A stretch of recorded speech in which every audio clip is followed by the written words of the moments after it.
Sudha Ramalingam. The way you fight shows us who you are. Sudha Ramalingam and Mr. Haragopal, I just want to go to Bhaskar Rao. I simply want to feel today the same sense of moral outrage which human rights activists feel when they say that CRPF jawans or security men have carried out some brutality on Maoist terrorists. Why do I get a strong sense that same moral outrage is not just diminished, it is non-existent when I tell you about this instance of tongues being slit, eyes being gouged, beheadings, chopped arms, and of intestines of dead CRPF jawans being fitted with pressure bombs and IEDs. You seem to be shocked.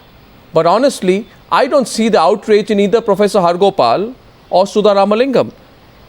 M.V. Bhaskar Rao, do you sense the outrage? Or am I missing something? No, I think it's absolutely outrageous, most despicable.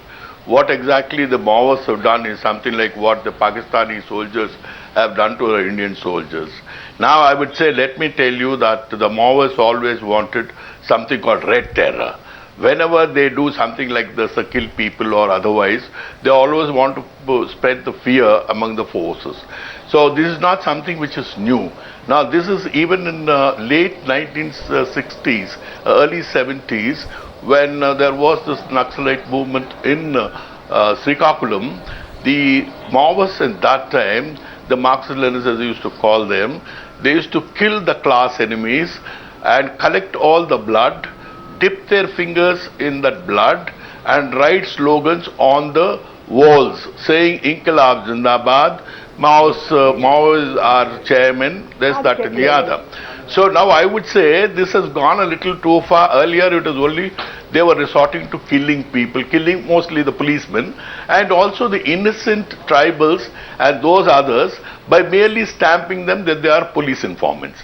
Now as far as the Maoists are concerned, there are no rules, there are no regulations, there is nothing that can hold them back. And today, what is happening is they are using the dead bodies as suicide bombers. Since they do not have suicide bombers, they thought this is the best way of luring the policemen, getting them blasted by using the IEDs. Yeah, but this is not something new in Andhra Pradesh. But have we let them off? It over a period now, has the state gone soft? Udipan Mukherjee is... I have 3 minutes on this. My only question is, did the state go soft somewhere over the last 1.5 years? We went soft on them, which is why we are allowing them to carry out these atrocities.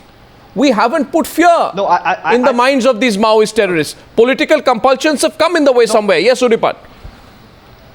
No, I don't think state has gone soft, because in the last year, if you look at it, state has been really hard. The targeted campaign has worked really well, and kudos to the security forces. They have worked really well, and it has worked. I'll tell you, the targeted approach by eliminating the leadership of the Maoists has worked well. For example, we have eliminated Azad in 2010. We have eliminated Kishanji in 2011. Their Politburo is under deep trouble. Most of the leaders are behind bars. So I can't see there is any problem in the state approach in the last 1 or 2 years. So it's not that the state going soft again or anything. This is basically a reaction that was expected from the Maoist side. For example, for the last 3 or 4 months, there has been a lull in their activity. This was something that was expected. But the interesting point that I would like to add over here is this aspect that happened in Jharkhand, in Latehar, in a couple of days back, is something probably the Dandakaranya core group would like to defy. For example, they would say that we would sever all our connections with the Jharkhand group and we have nothing with them. They are splinter groups and they are doing something on their own. This was not mandated by the core Ganapati or somebody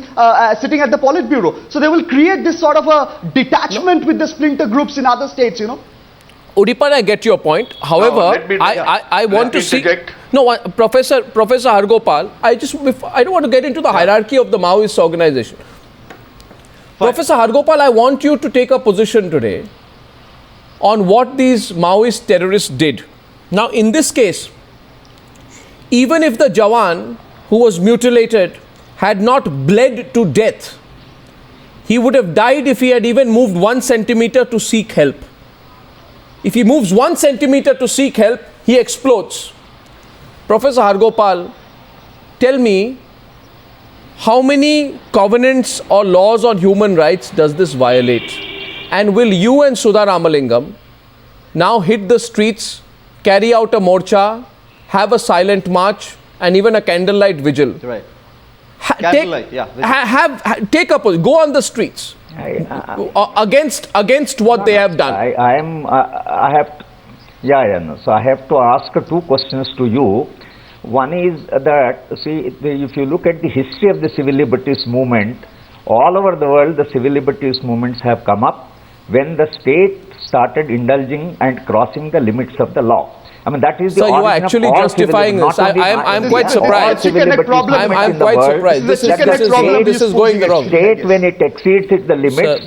Now, second thing is that in the French Revolution, if you see the defense of Thomas Paine, French Revolution, Thomas Paine said that the way people were killed by the state has led to the brutality of the French Revolution, which he justified and wrote a full book. And Thomas Paine is the most respected philosopher in the human rights Professor, so therefore, I know there is no point. I appeal to my both the police friends that there is no point in going on. See, supposing you silence human rights movement, will you think that you will be doing I am not movement? interested in silencing. I want you to have a greater voice. Tirelessly Professor, you are a professor of law. You are a professor of law. Like 1 minute, Sudha Ramalingam, he asked me a question. He asked me 2 questions. I will now ask. I will now reply in 1 sentence. I would like to tell you one thing. Sudha Ramalingam, he asked me a question. Please. Should I answer to what he said? Professor, my answer to what you said is this. No, my answer to my answer. Sudha Ramalingam.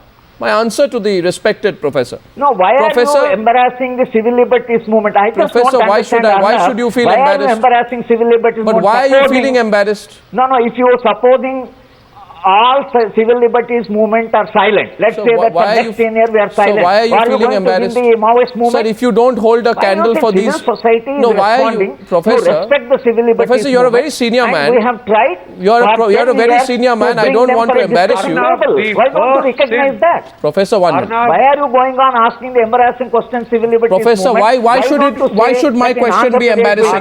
No, 1 second. Professor, why should my question be embarrassing when I also, as an amateur student of law, know that the Covenant Against Torture, the International Covenant on Civil and Political Rights, the Geneva Convention, 1949 and 2, all the things which you quote in your law schools completely go against the grain of what the terrorists have done today. Why should my factual position be considered embarrassing? GD Bakshi, you want to respond? Please go ahead. After that, Sudha Ramalingam, I have 1 minute on the debate. GD Bakshi, please. Yeah, Arnab, they say hypocrisy is the worst sin. Hypocrisy is the worst sin. What is sauce for the goose is not sauce for the gander. When these human rights are selectively implied to impede, slow down and put on the back feet government operations, slow them down, create that kind of a pressure, a kind of a psychological pressure to impede legitimate government operations. That is when we question these so-called human rights organizations. So you are justifying, Professor, simply I'll tell you, if you are justifying putting a bomb inside the intestine of a dead CRPF Jawan, I am sorry, that has no justification. If somebody is asking a question, why do you say it's a justification? I don't understand why you come here. I am saying that in Andhra Pradesh, to prevent loss of human life, 15 people worked tirelessly for 10 years to bring the Maoists to discussion. Professor, can I tell you one thing? What else you want from civil liberties? I'll tell you one thing. I'll now tell you the brutal details. I am not a theoretical person. I'll tell you just one thing. The improvised explosive device, and you can, this is food for thought, you think about it tonight.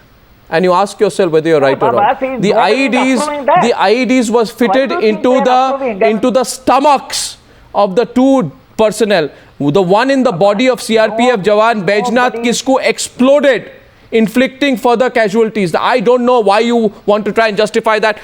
Sudha Ramalingam, you want to have a last word on this, and then I wrap up the debate. Yes, Sudha Ramalingam. No, Arnab, in Andhra Pradesh... You know how the state is abusing its powers? You know how the state is being suppressing people? Or the same human rights to the policemen also. 1 second. Talks about the human rights act protection of life. To the ex-DGP, in Hyderabad, he is responding to you. Sudha Ramalingam, hear him. Go ahead, sir. Now should not the same human rights be extended to the ordinary CRPF Jawans who are also the policemen, who are also ordinary citizens? They are doing their job. You can't be that cruel, that despicably violent. It is something like what you behaved is something like the gang rape accused of Delhi. So they also are human beings. Don't degrade them. To all our viewers tonight. To our viewers tonight, I have one question. No, you see, we have strong points of view. We have all points of view tonight on the program. Only one question I have: would the Maoist terrorists have had the guts to mutilate the bodies of CRPF Jawans if they had not had a feeling that the state has gone soft on them? I want to hear where you, the viewers, stand on this.